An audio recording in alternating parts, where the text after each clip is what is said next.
everybody, welcome to the show. My name is T and we are talking scary movies. I appreciate you tuning in for another brand new episode. Remember, every Wednesday night at 8:30 p.m. Mountain Standard Time, I'm going to have a new interview, opinion piece, or some horror news for you guys to check out. But throughout the week, I am dropping countless reviews in the world of horror, whether it's movies, TV shows, games, books, whatever. I'm dropping a bunch for y'all. And if you don't want to miss any of that, any of the stuff that I'm dropping here on my horror channel, you gotta get subscribed to my Linktree. And you can do that by going to linktr.ee/T Scary Movie. If you get subscribed to my Linktree, that's going to give you access to the YouTube page for the video versions of the show, your favorite podcasting platforms for the audio-only versions of the show, to my Letterboxd page for my written reviews and movie rankings throughout the year, to my TikTok page for my short horror content, including movie news and movie premieres, to my Twitch page for my horror gaming, which is going to include The Thing Remastered and Phasmophobia, and to my Fangoria shop page where you can enjoy my 20% off discount anything in the Fangoria shop, including a yearly subscription to the physical magazine. Take advantage of that, y'all. Hit that subscribe button, as the more followers I get, more content I can put out for all of you. And we got a lot of great stuff coming up, including this month, our giveaway here. I'm gonna give away a Toony Terror Freddy Krueger doll. So if y'all have seen that, the Toony Terror line where they take our classic horror villains and make them like their cartoons, basically in action figure form, we're gonna give away the Freddy Krueger version of this guy here. And to enter, all you have to do is comment on any video here in the month of September, and I'll go ahead and draw one randomly at the end of the month, and we'll get our winner for that. At the end of this episode, I'm gonna let y'all know who won last month's competition for a copy of A is for Alien. So stay tuned for that, folks. But what are we talking about here tonight? The spooky season has started, folks. We are ready to get into all of our scary movies. If you're me, I know some of y'all started a week or two ago, and I envy y'all for that. I just didn't have the free time this year to get ahead of that and start jumping into a bunch of stuff. And usually when I get to August anyway, I'm trying to hold back and save a few movies for all my marathons so I can just watch them all back to back as it is. So it's been a hard month. It's been a hard month, but we're here, y'all. It is September, and I thought, you know what I'm gonna do this year? Finally get it right for y'all. For the next 8 weeks, every Wednesday, I'm going to give you streaming suggestions that are available on the top platforms right now. We're going to go through Shudder, Prime, Peacock, Netflix, Screambox, and Tubi. 6 streaming services that you can use right now to find a good collection of horror films. And I'm going to highlight 2 from each every week for you to go and check out. That'll keep you busy for every night of the week if you even want to double up on some of those nights. And if you happen to not get around to something, keeps you busy for a few nights the following week as well too. But our goal here, I'm going to give you 2 for each service every week leading up to Halloween, okay? So let's not waste any time. Let's jump right on into it. We are going to start with Shudder, because Shudder is awesome. That is easily my favorite horror streaming service here for sure. They have a great selection of movies and TV shows. So what are my 2 suggestions I have for y'all coming from Shudder? Well, I have reviewed both of these films. Both of these are in my top 10 of the year right now as well too. Let's start with Late Night with the Devil. This stars David Damashane as a talk show host who brings on a few guests to his late night show that is floundering in the ratings, seeking a way to bring everything back up. But when he brings on a former flame who has brought on a girl who claims she is demonically possessed, this will end up changing the lives of not just David Damashane, but the rest of the guests on this show as well too. Those of y'all who love found footage movies, but you're looking for something that's a little bit more active. Because the downside to a lot of found footage movies is that we still have to build up to everything that's going on. Like, those movies still very much give us what we see in all the other films that we're watching, where we have to build up the characters, get to know them a little bit before stuff starts going down. And sometimes that can be a little bit passive, and I get it, it's not always entertaining.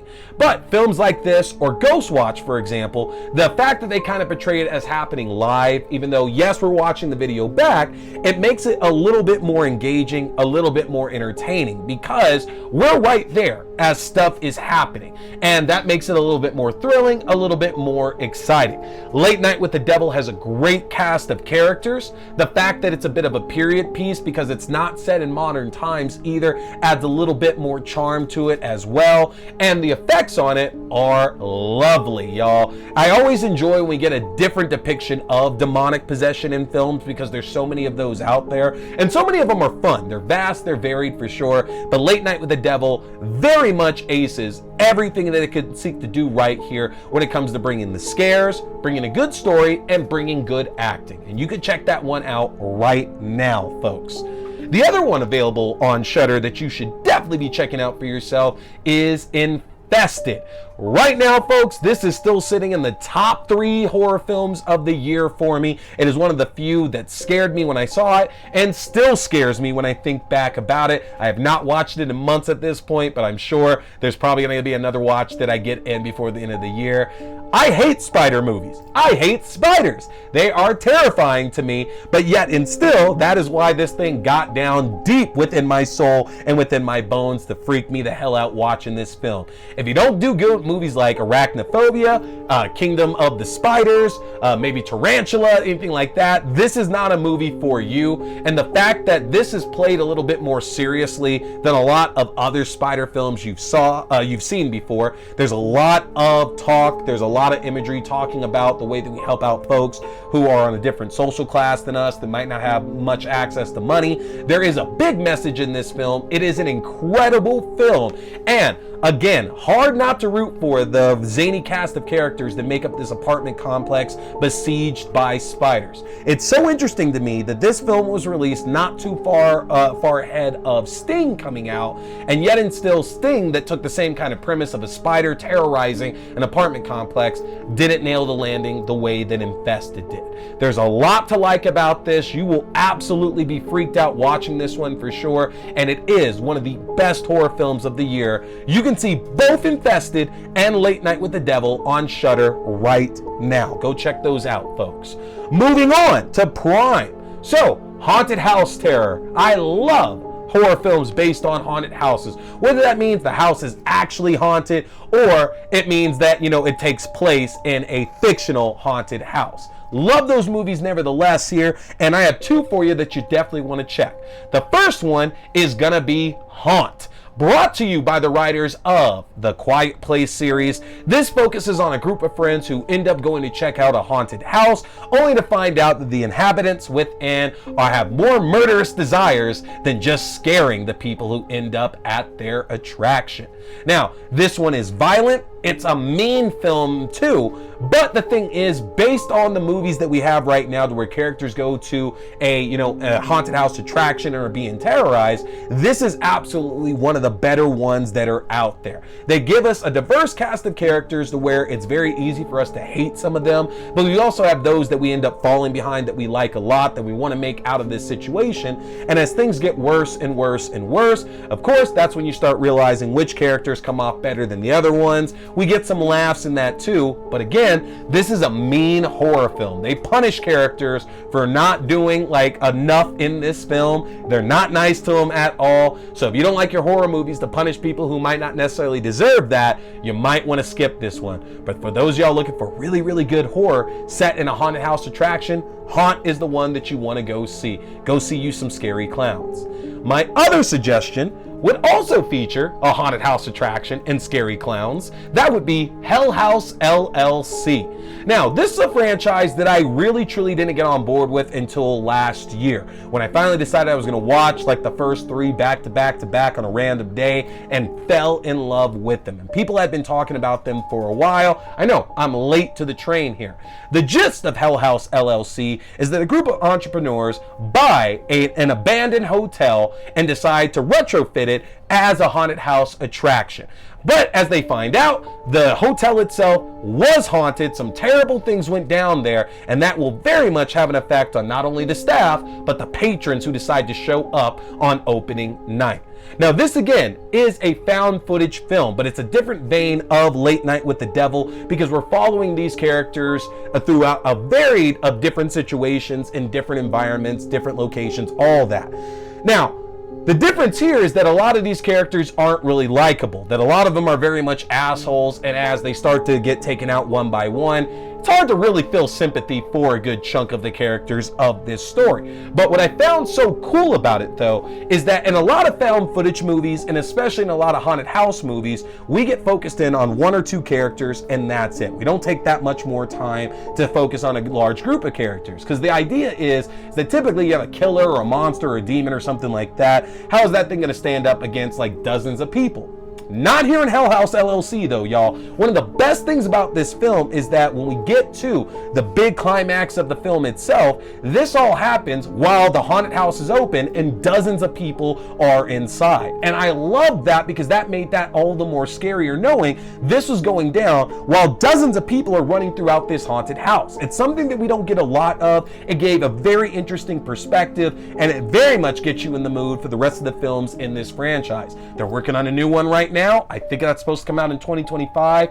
You definitely need to check out Hell House LLC and Haunt on Prime Video right now, folks. Definitely go catch those two. Moving over to Peacock, we start with Winnie the Pooh, Blood and Honey 2. Now, I know a lot of you are not on board with the first one, and you haven't been on board with a lot of these now open domain Disney movie adaptations that are happening here. But folks, I was a big fan of the first Winnie the Pooh, Blood and Honey, and while I'm not exactly loving the second one more, I do feel that it makes up for a lot of the problems that y'all might have had with that first film. And so far the response to it has been overwhelmingly positive compared to that first one. So if you want to go see Pooh and Piglet and Owl go and cut up a bunch of unsuspecting teens, if you want to see my man Scott Chambers, who is actually in I think 2 more movies that I'm going to be talking about here that you need to check out as well too on your streaming services, then you need to go and check out Winnie the Pooh, Blood and Honey 2, y'all. Head back to the 100-Acre Wood. My other suggestion for you would be Abigail. Now, this comes from the Radio Silence team, and it stars Melissa Barrera and Dan Stevens in a tale about a group of mercenaries who are hired to kidnap a young girl to get a ransom from their former boss and her father. But we find out that that little girl happens to be a vicious vampire that's looking to kill them all. There it is. That's Abigail for you folks. I reviewed that one earlier this year. Had a lot of fun with it for sure. It is bloody. It is absolutely hilarious. Very much tongue-in-cheek and a lot of good meta stuff in there. Obviously, the Radio Silence team worked on the last 2 Scream movies. They worked on Ready or Not. They got a great pedigree to them here, and they brought that expertise here too. The world of Abigail. Melissa Barrera, who is killing it in these roles, does an excellent job playing Joey, our lead here in Abigail as well. Again, so much to enjoy about this film, even if it doesn't hit all of the marks that I think it really should. It's still a quite enjoyable vampire thriller, and again, it's really funny. You can check both of those out, Abigail and Winnie the Pooh, Blood and Honey 2 on Peacock right now. What's next? Netflix. So, first of all, the movie that I just got done reviewing this past week here, The Deliverance. If you are looking for a new exorcism tale and not trying to go back to a lot of the ones you've already revisited numerous times, Lee Daniels has got you covered. This story of generational trauma and horror passed down from line to line to line to line stops here with Andra Day and Glenn Close looking to find why this demonic presence has suddenly come for their family and trying to seek a stop for it.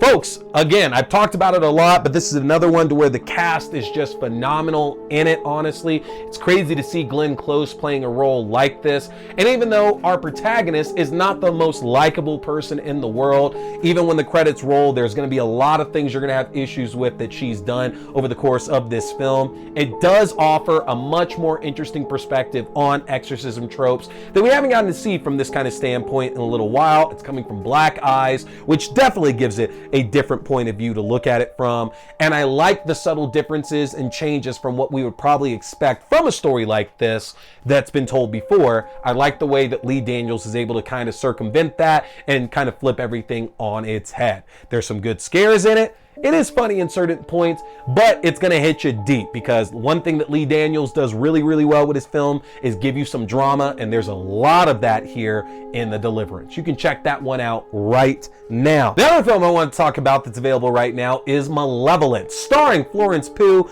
and Scott Chambers. This deals with a group of scam artists who go around faking paranormal investigations and getting money from their would-be victims when they go there to try to help them out with their issues that they're having. But we find out that when they get to their latest house, that there actually is something terrible going on. Ain't that always the case with these kind of movies, y'all? This film here caught me a bit off guard because, again, it was just a random one I had seen on Netflix a number of times, and I was looking for something scary to watch. It was either last year or the year before, and came across it, and this took me out, y'all. I've talked about me in horror movies before, and again, the whole premise of this is that this team is scamming people and making them think that they're having these paranormal encounters when they're not really happening, and getting money out of them. And in this case, when it really does happen, it's kind of like a comeuppance for this entire team. And based on what you see, it's up to you to determine whether you feel it's fitting the punishment that they all get.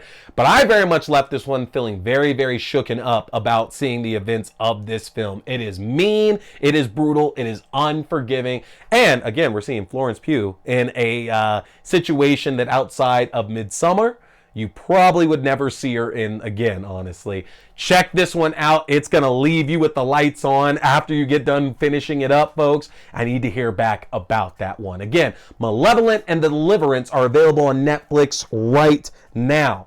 We got Screambox. What do we have over there? Folks, again, another one I just got done reviewing. All My Friends Are Dead. This is a Scream type of meta slasher for a Terrifier world. A group of friends going to a music festival end up broken down on the side of the road and are forced to take refuge at a nearby Airbnb. But when they get there, they find out that a famed serial killer is targeting them all for the sins of their past.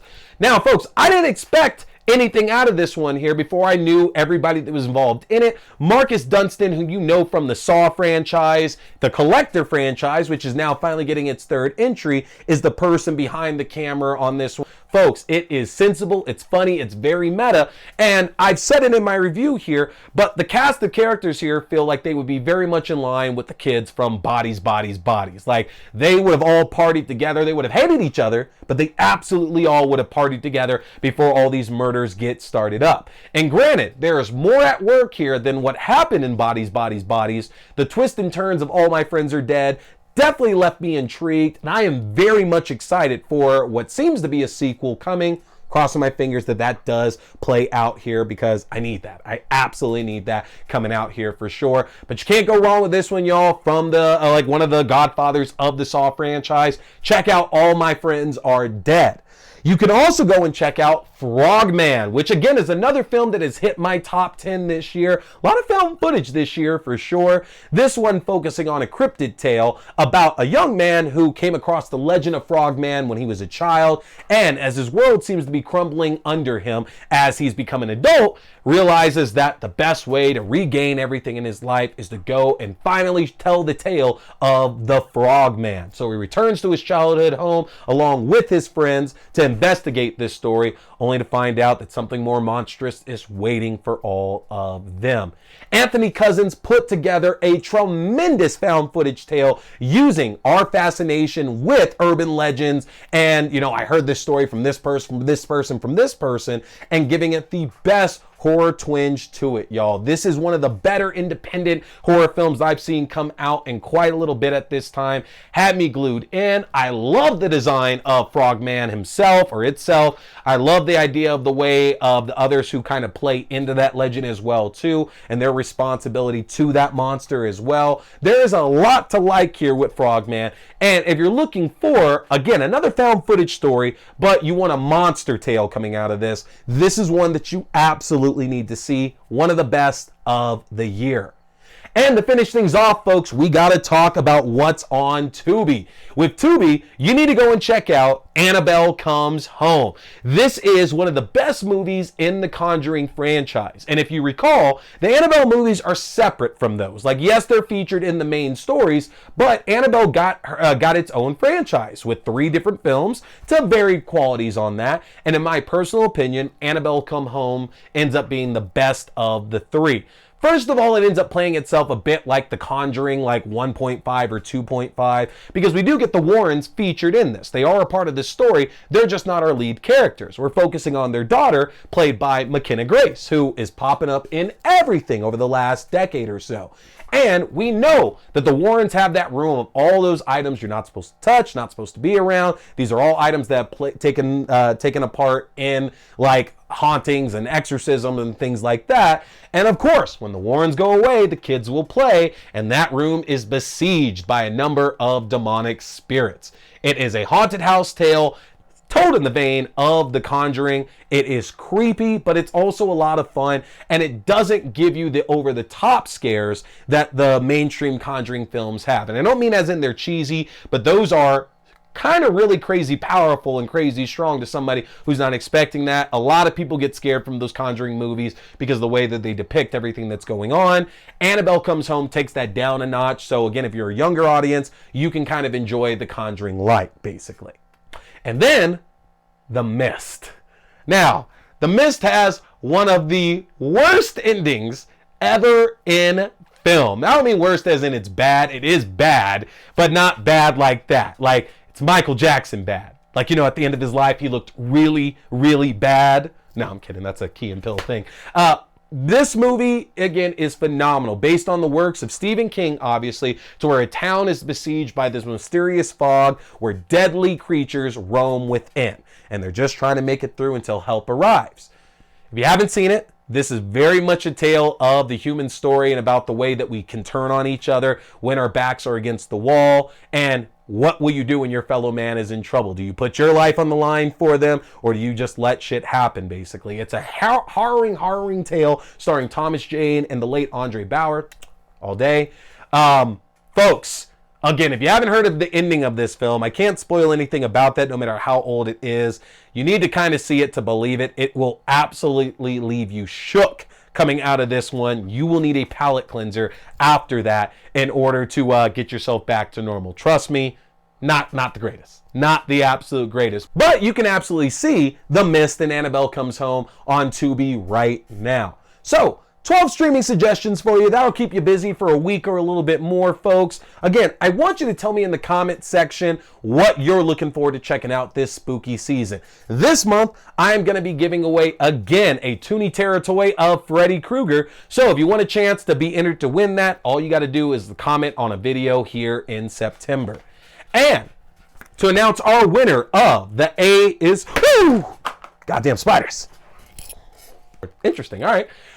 Now for the giveaway of the little golden book of A is for Alien. Let's go and take a look here at who's going to end up winning that one for us. Our winner here of the A is for Alien little golden book, JRCM7DQ. I'm going to be commenting here on your comment there. You want a copy of A is for Alien. I do need to hear from you before the end of September so I can get this for you, or else we're going to go ahead and repurpose it for another giveaway. So, folks, I appreciate you tuning in. Hit that subscribe button as I got more great reviews coming up for all of you. Of course, I appreciate you checking out this show. Stay tuned for more streaming suggestions every Wednesday leading up to Halloween. And of course, keep watching those scary movies. My name is T. We've been talking scary movies. Stay scared. Boy here is a big fan of Fangoria. So, if you want to check out the world's best horror magazine that's out there, get a chance to get yourself your own subscription, which I just got my first one back in 2022 and I don't regret it for a second. But if you want your own Fangoria subscription, or you like the Fangoria merchandise, then head over to the Fangoria shop and use my link if you want to save yourself some money, folks. That's an easy one to remember. Just go to shop.fangoria.com/AXDEW. Again, that's shop.fangoria.com/AXDEW, or use my specific code AXDEW at checkout. You can save 20% off your entire order, and that implies 2 subscription and one-time orders as well. You don't want to miss out, folks, because with the magnitude of horror movies we've had released in the last few years, and with what we have on the horizon, Fangoria is going to be your #1 source for all that great, juicy, bloody information in the world of horror. So again, head to shop.fangoria.com. Hey there, folks! Thanks for tuning in to Watch This Scary Movie. I appreciate you checking out another review or movie news, whether we're talking movies, TV shows, books, or games, whatever, it's all scary. Remember, you can check out new episodes every Wednesday night at 8:30 p.m. Mountain Standard Time on the YouTube page for video. That's youtube.com/C/Theron Reynolds Scary Movie. Again, youtube.com/C/Theron Reynolds Scary Movie. And you can check out the audio version on all your favorite podcasting platforms. Just search Watch the Scary Movie or TWASM. Don't forget, my name is T. We've been talking scary movies. Stay scared.